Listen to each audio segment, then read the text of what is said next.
Hello, Eagles. It's Kara here. I write every day. What? Yes, I write every day. Write, and continue writing. Why do I write every day? One, journaling.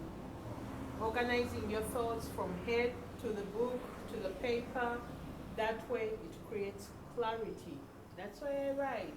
Then it helps to lighten the load in the mind.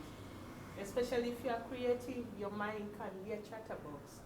So you put it in writing, keeping also a record.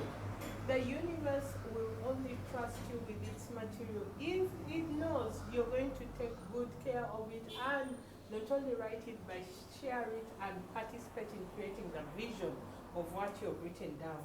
We write all kinds of things, but get a habit of writing, schedule it in your calendar, whether you write in the morning, in the evening, but write.